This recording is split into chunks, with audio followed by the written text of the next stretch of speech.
Welcome to the world of Kenshi, where everything is horrible and probably wants you dead in some way, shape, or form.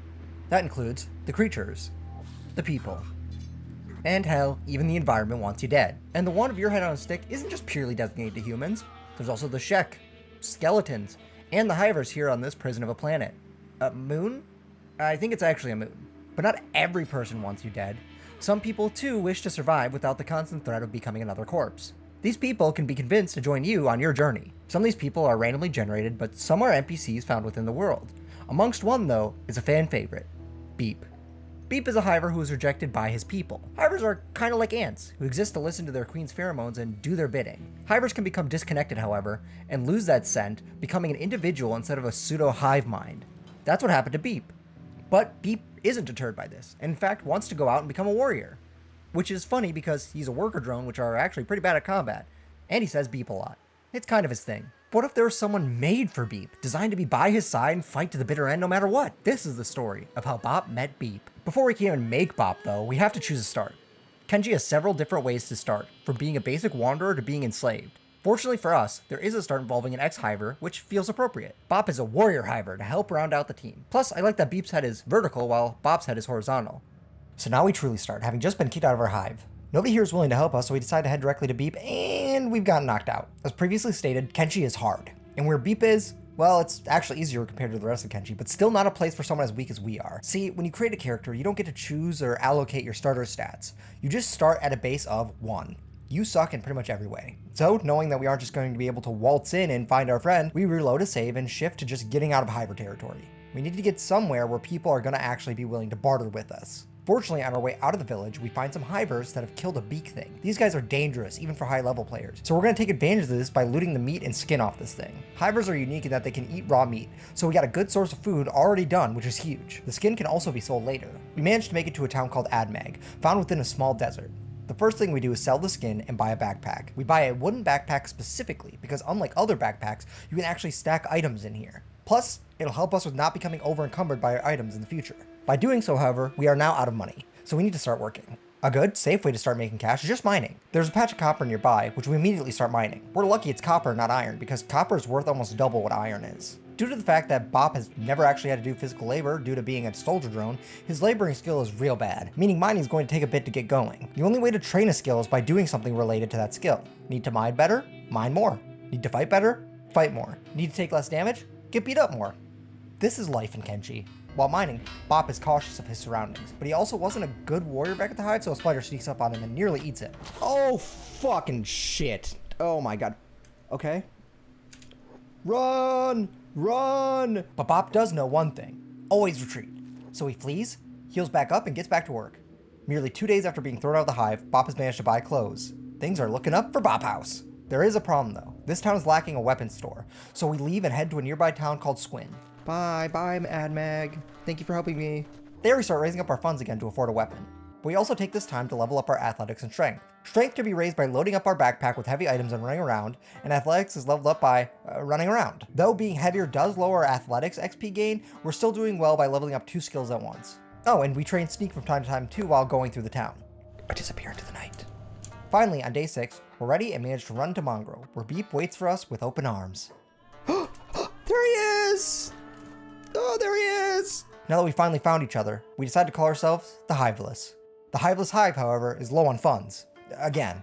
So back to the mines for the Hiveless. Unfortunately, there's no copper nearby, so we settle for mining iron out in front of the city. It's dangerous out here though. If you remember at the start of the video, the cannibalistic fogmen live here in the fogs, so we need to keep an eye out. Being vigilant isn't enough though, as we are attacked and the fogmen nearly kill Beep.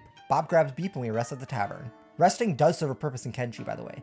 If you rest in a sleeping bag, you heal at 4 times the speed, and sleeping in a bed ups that up to 8 times. While resting, we notice that over on a nearby building, there's some training dummies, and not just any training dummies. These bad boys are Mark 3s, meaning we can use them to train our combat to level 15 without the threat of being eaten alive. At least I don't think they'll eat us alive. Even so, it's a risk we'll gladly take. And our cup overfloweth with luck, because next to the training dummies are 2 Fogmen Princes. Princes have bounties on them, which are worth 6,000 cats each, cats being the currency in Kenshi. And these guys still have their bounties on them, netting us 12,000 cats total. We train until day 6 on the dummies, mine until day 9, steal some food from the bar, we just see it as sharing, like in the Hive colony, so it's all good, and begin our journey towards the largest desert in the game. We want to see the world. Our entire existence was purely what the Hive wanted, so let's go as far away as we can to see what's really out there. We pass peacefully through Akron's shield, slowly looting the bodies of the people and the creatures that have fallen in the same journey. We also get our non-existent socks rocked by hungry bandits, but they don't take our food because it's all raw meat and they just can't shove it straight down their gullets. A Hiver win. We rest underneath some unidentifiable scrap and slumber onto the planets above in the vast desert. Shortly after continuing the voyage, we stumble across our first desert settlement on day 11, Stoat. We're glad to be in such a good, joyous town. Look, they even have signs with smiles on them. We need money, though, a reoccurring theme, so we continue to not only mine up more ore, but train our strength using the ore and the weight of our own bodies. After doing this for 4 days, we leave and find another desert settlement, the city of Heft. Heft, I believe, is the capital of the United Cities, which is the territory we are now in. We also meet a man named Tengu, who appears to be the mother of these people, leader. The leader of these people. This new world takes some learning. Tengu sees that we wish to become warriors and graciously gives us a pouch to give to a nearby wizard in order to give us enough strength to defeat a mighty creature. We nod happily, then get quite scared when he laughs and a bunch of guards come downstairs towards us. Well, that was scary. I thought we were about to get fucking jumped. Mining ensues, adventure continues, and we stumble across yet more happy towns, full of people happily working to make it out here in this harsh world. We also pick up this outlaw as a friend, but decide that our journey is ours alone and leave him outside the gates of our newly discovered city, Bark. Alright, friendo. Yep, you just stay there. Oh my god! The name screams home. I mean, Beep and Bop and Bark? A match made in heaven. We purchase a small home, realize we can't make any beds, try to research beds, then realize we can't even do that because the upgrade research bench will, in fact, not fit. Sadness. But it's fine. We only wasted thousands of cats, no biggie, just sleep in a sleeping bag on the floor, this is fine!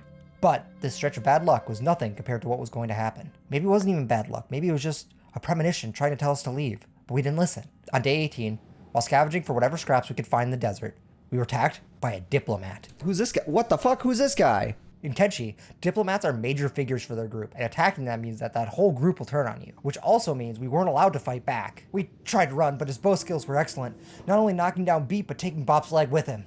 And if things couldn't get worse, Beep was taken by slavers. Why could this happen?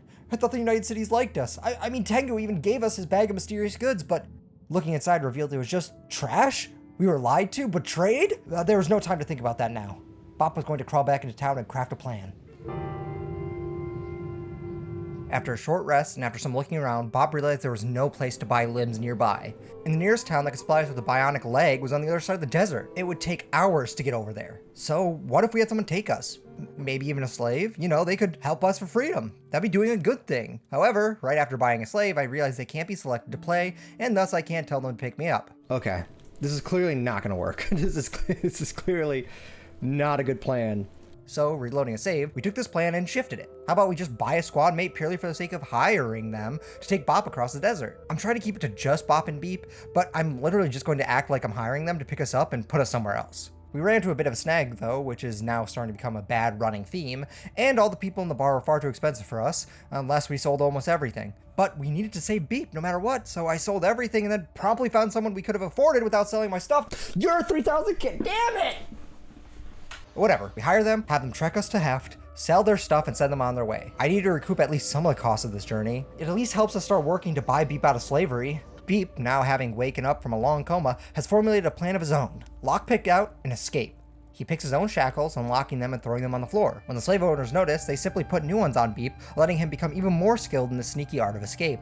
He also realizes if he stretches those little arms of his, he can reach the nearby cells, allowing him to train on the other slave shackles as well. Being stuck is starting to take its toll on Beep though, causing him to start repeating "it's locked" over and over again. But Beep must stay strong. Beep is a warrior. And this random slave keeps passing out in front of my cell. It's not really important to the story, but I thought it was weird and I needed to share it. Anyway, moving on back to Bop. Bop has turned to a life of crime.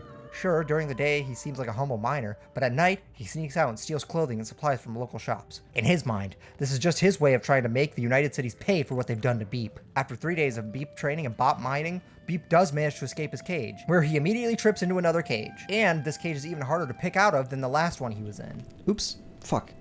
Damn it! Oh no! What the hell are even the odds? Just let us go! Beep trains harder and Bop shifts focus to buying a leg instead of buying Beep. He has a feeling Beep is crafty and that this may actually be the right call to saving them both. Day 26. After over a week, the true escape commences. Early in the morning, Bop returns to Bark. Beep manages to unlock his cage, and now it's just a matter of waiting for the right moment, which, surprisingly, doesn't take long.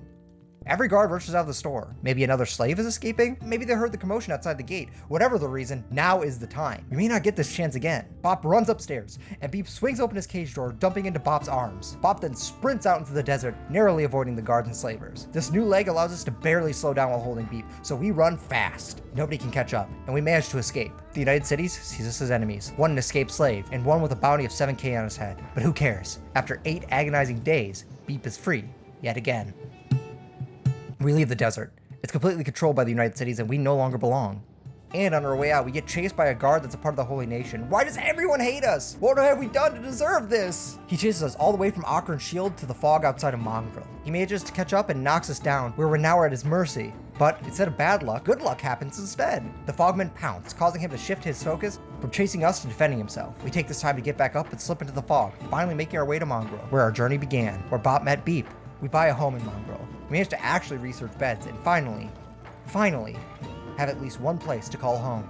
Bop and Beep, after seeing the horrors of what's outside the Hive and what horrible things can happen in the world, decide they can't let that be. All evil factions must fall. And we need to start with the faction that did the worst to us, the United Cities. They shall pay for what they've done. For now, they rest. But a new chapter is beginning to unfold, and hopefully this chapter will be good, not just for our heroes, but for this whole moon planet thing we call home. That way, we make Kenshi a better place.